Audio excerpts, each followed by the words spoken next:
ko sa inyo kung kayo po ay may laundry shop na, nagwe-weigh ba kayo ng mga damit? Kasi po may mga ibang laundry shop, may weighing scale pero hindi ginagamit. No? Ang nangyayari po, kung ano yung kasya sa washer, yun na yun. Alright? Hindi nila alam kung gaano kabigat yung nilagay nila dun sa loob ng washer. But did you know that weighing is very important? Mahalaga po ang pagtitimbang ng ating mga laundry. Ano po ang mga dahilan? Number one, nakakatulong po ito sa accurate pricing. Of course, if you are charging per kilo, di natural, kailangan alam mo exactly ilang kilos yung palalaban sa'yo. Number two, proper machine loading. Kasi for example, if you have a 10 kilogram machine, ang ideal po, rule of thumb lang to, mamaya mapag-uusapan natin yung actual na issue tungkol sa paglo-load ng machine, no? Ang rule of thumb, 80% lang ng machine ang dapat pinupuno. So for example, 10 kilogram machine po yan, 80% is 8 kilos, di ba? 8 kilos. Hanggang 8 kilos lang max ang dapat po nilalagay sa loob ng machine kasi 10 kilos siya. So dapat may natitira na 20% na weight capacity. Okay? And the reason for that ay para po makaikot na mabuti yung ating makina. Now, the question is, paano mo malalaman kung naka 8 kilos ka? Hindi ba? Or baka more. So, hindi natin alam. Right? So, mas maigi, wini-weigh natin para accurate po tayo. Number 3, proper chemical use. Okay? Alam niyo, iba-iba ang volume ng chemical na ilalagay sa iba't ibang dami ng damit. Okay? So for example po, kung kakaunti lang nilalaban nyo, 2 kilos, 3 kilos, iba po yung amount of detergent na ilalagay nyo para sa 2 to 3 or 4 kilos of laundry versus do sa ilalagay nyong amount of chemicals sa 5, 6, 7, 8 kilos of laundry. Nag-iiba-iba po yun. Depende sa weight ng inyong nilalaban. Why? Because if you put more, now overdose. Later, we'll talk about chemical dosage, no? Pero masama po kasi na overdose ang mga damit natin. Parang katawan din po natin yan eh. Pag masyado tayong uminom ng gamot, kahit maganda yung gamot para sa atin, pang heal sa ating mga sakit, hindi ba? Pero kung sobra-sobra iniinom mo, meron ding side effect. Diba? Ganon din po sa laundry natin. Pag sobra ang chemicals, nakakasama rin po sa ating mga damit. I'll tell you more details later. Pang-apat, production planning.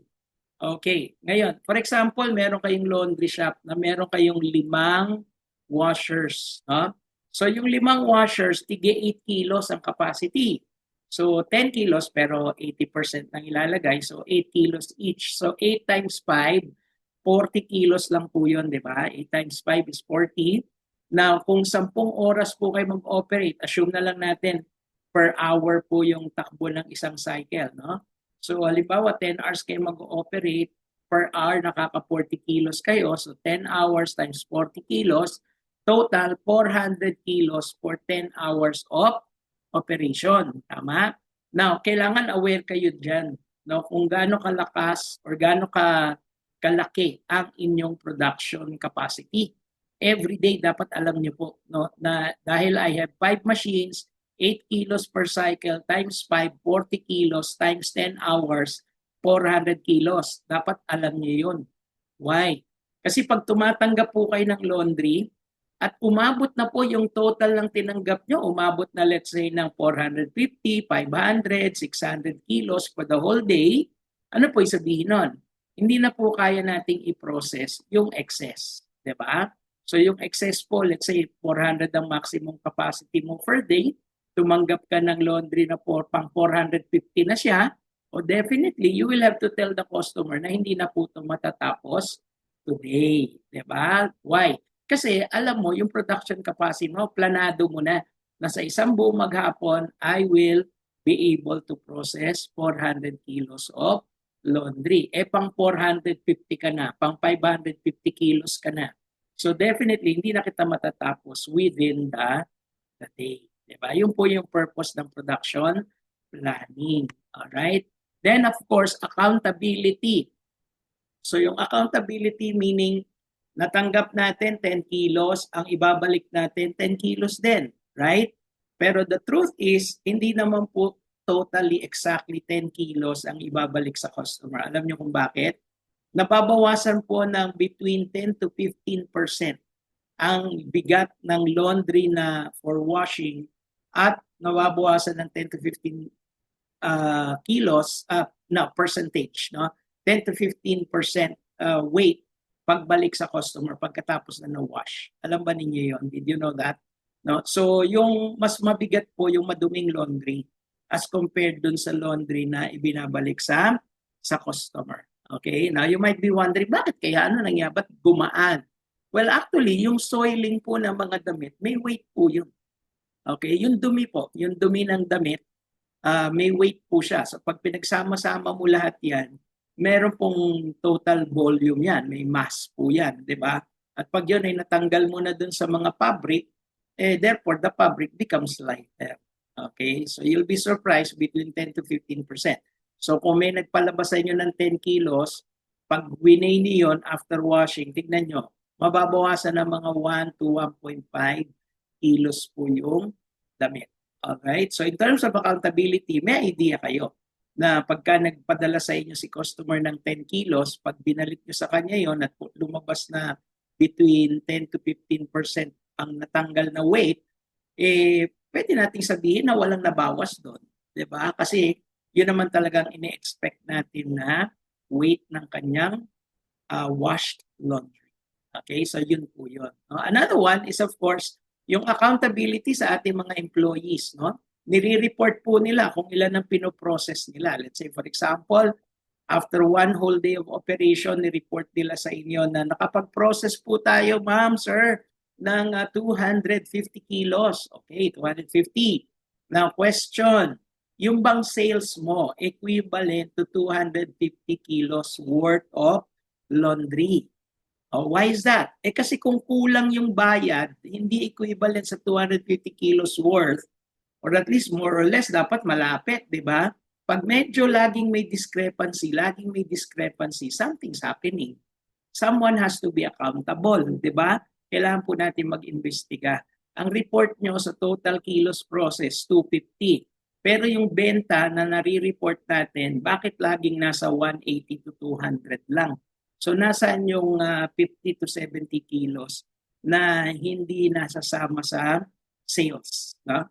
Nare-report pero wala sa sales. So these are things na pwede niyong gawin kung nag-weigh po tayo ng laundry. Another one is professionalism. Very simple. Pag nakita po ng ating mga customers na talagang stricto tayo sa weighing, sa pag-load sa ating mga machines in the proper weight, di ba?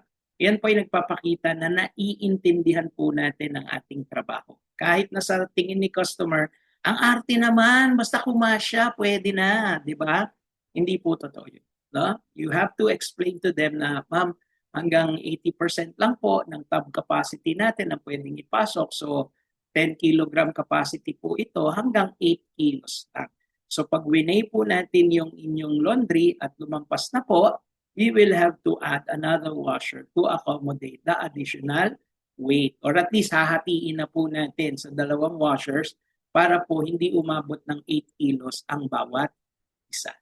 So pwede pong gano'n na ang pag-explain. And finally, business tracking. Okay, business tracking. Kasi since, halimbawa, katulad kanina, sinabi ko nga, 250 kilos ang nire-report na nawawash.